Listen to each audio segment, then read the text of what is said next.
Malware stands for malicious software and is the generic term that covers any software that damages or exploits your computer.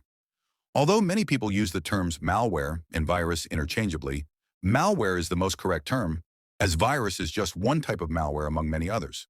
Types of malicious software. Malware 1. Virus A. Computer virus is a type of malware that attaches to legitimate files or programs and spreads when the infected file is executed.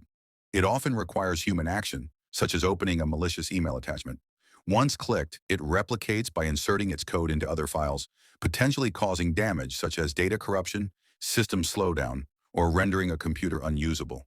Some viruses are just annoying, while others, like the I love you virus, have spread rapidly, overwriting files of millions of users. 2. Hoax virus, virus hoax. A virus hoax is a scam that spreads false warnings about non-existent viruses. Although these hoaxes do not cause real harm, they manipulate victims into believing that their computers are at risk. Technical scammers often use these hoaxes to convince people to pay for fake technical support, install malicious software, or even ask for passwords or PINs directly to gain remote access. 3. Worm. A worm is malware that self-replicates and automatically spreads through networks without the need for human interaction. Unlike the virus, which requires a specific file to attack, worms can simply exploit vulnerabilities in the system software or operating system. It can also spread via an infected USB stick. After you've distributed and replicated, it can not only steal data, but it slows down your connection considerably. 4. Ransomware is a type of malware that encrypts files on a victim's computer and demands payment in exchange for restoring access. It usually spreads via phishing emails or by downloading something from shady websites. Once activated, it locks the user out of its files and displays a ransom note. A practical example is a hacker who targets a hospital's IT system, encrypting all files and demanding a ransom, knowing that the hospital will pay quickly to restore access to patient records. 5. Trojan horse. A Trojan is a type of malware that disguises itself as a legitimate file or program to trick users into downloading and installing it. Unlike the worm, Trojans do not self-replicate. They rely on social engineering instead.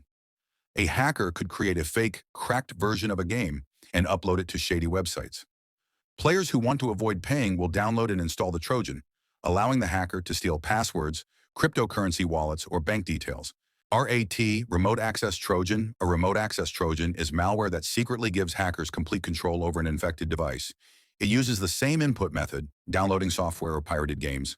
But unlike regular Trojans, whose purpose is only to steal data, ARAT allows attackers to see screen activity, access files, activate webcams or microphones, move the cursor, or even install other malware.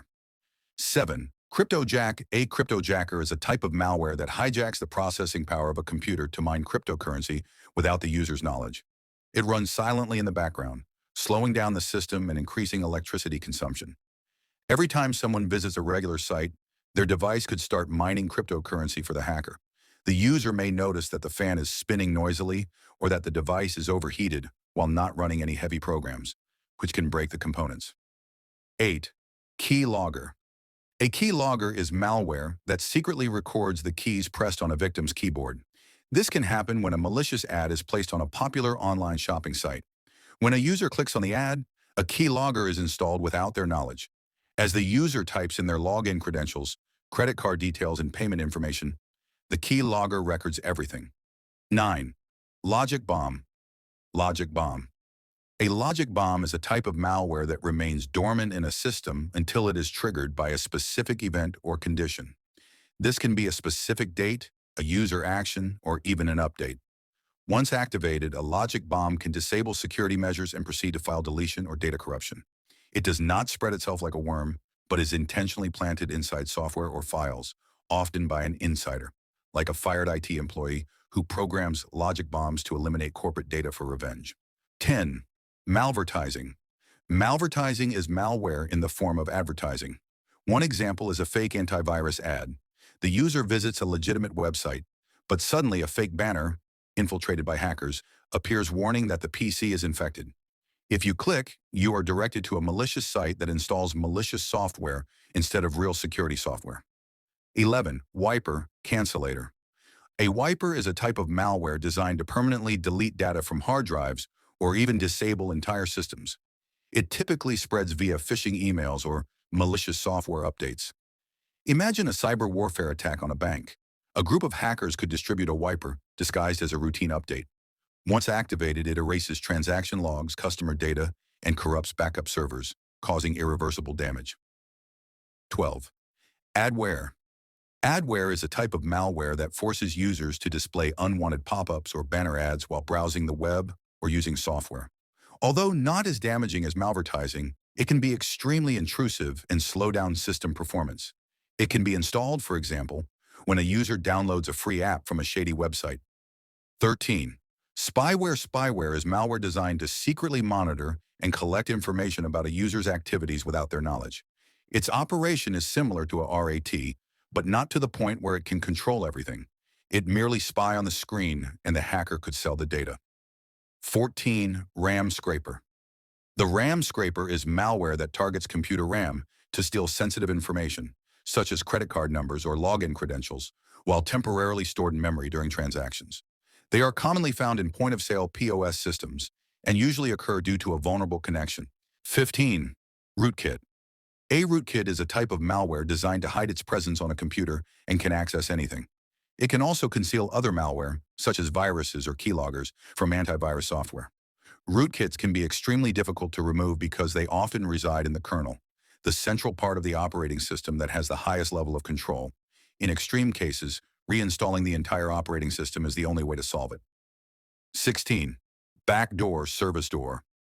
A backdoor is a type of malware that provides unauthorized access to a computer or network bypassing authentication procedures, such as passwords, without the user's knowledge. The backdoor is usually installed via a Trojan virus, and this is how a hacker inserts other malware without the need for phishing emails, shady websites, or infected USB sticks. 17. Botnet. A botnet, often called a zombie, is a network of infected computers remotely controlled by a hacker. The hacker can use a botnet to overwhelm a website with traffic or send thousands of spam emails, causing it to crash. The hacker achieves this by controlling thousands of infected computers around the world that act in unison, and device owners remain unaware of the botnet attack. 18. Fileless malware. Malware without file. Fileless malware is a type of malware that does not rely on traditional files to infect a system. Instead, it runs directly on RAM to steal data and leaves no trace on the hard drive, making it difficult for traditional antivirus software to detect it. This malware can come from phishing emails or exploitation of system vulnerabilities and disappears after the computer is restarted. 19. Malicious macro. Macro de Mousse. A malicious macro is a malicious script embedded in documents, often Microsoft Word or Excel files, that runs when macros are enabled. Macros are normally used to automate tasks, but hackers exploit them by hiding malware within them. Victims usually receive these infected files via fake phishing invoices or official reports. Once macros are opened and enabled, the file downloads additional malware, such as ransomware or keyloggers.